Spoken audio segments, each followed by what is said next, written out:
തൃപ്പൂണിത്തുറയിലെ K ബാബുവിന്റെ തെരഞ്ഞെടുപ്പ് വിജയം ചോദ്യം ചെയ്ത് എം സ്വരാജ് സമർപ്പിച്ച ഹർജിയിലെ വിസ്താരം ഹൈക്കോടതിയിൽ ഇന്ന് അവസാന ഘട്ടത്തിലേക്ക് കടക്കും.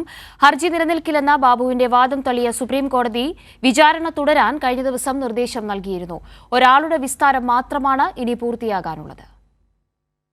കേസിൽ എം സ്വരാജിന്റെ സാക്ഷികളുടെ വിസ്താരം നേരത്തെ പൂർത്തിയായിരുന്നു. എതിർഭാഗത്തെ ഒരു സാക്ഷിയുടെ വിസ്താരം മാത്രമാണ് ഇനി പൂർത്തിയാകാനുള്ളത്. അതിനിടെയായിരുന്നു ഹർജി നിലനിൽക്കില്ലെന്ന വാദവുമായി കെ ബാബു സുപ്രീം കോടതിയെ സമീപിച്ചത്. എന്നാൽ ബാബുവിൻ്റെ വാദം തള്ളിയ സുപ്രീം കോടതി വിചാരണ തുടരാൻ കഴിഞ്ഞ ദിവസം ഹൈക്കോടതിക്ക് നിർദ്ദേശം നൽകിയിരുന്നു. എം സ്വരാജിൻ്റെ വാദം നിലനിൽക്കുമെന്ന സുപ്രീം കോടതി ഉത്തരവ് കെ ബാബുവിന് കനത്ത തിരിച്ചടിയായിരുന്നു. തെരഞ്ഞെടുപ്പിൽ കെ ബാബു മതചിഹ്നം ഉപയോഗിച്ച് വോട്ട് തേടിയെന്ന് ചൂണ്ടിക്കാട്ടിയാണ് സ്വരാജിൻ്റെ ഹർജി. അയ്യപ്പനൊരോട്ട് എന്ന അച്ചടിച്ച തെരഞ്ഞെടുപ്പ് സ്ലിപ്പ് വിതരണം ചെയ്തതിൻ്റെ തെളിവ് കോടതിയിൽ സ്വരാജ് ഹാജരാക്കിയിരുന്നു.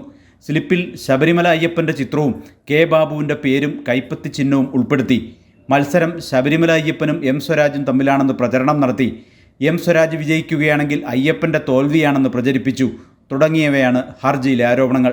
ചുവരെഴുത്തുകളിൽ അയ്യപ്പൻ്റെ ചിത്രം ഉപയോഗിച്ചതിൻ്റെ തെളിവുകളും ഹർജിക്കൊപ്പം സ്വരാജ് ഹാജരാക്കിയിരുന്നു.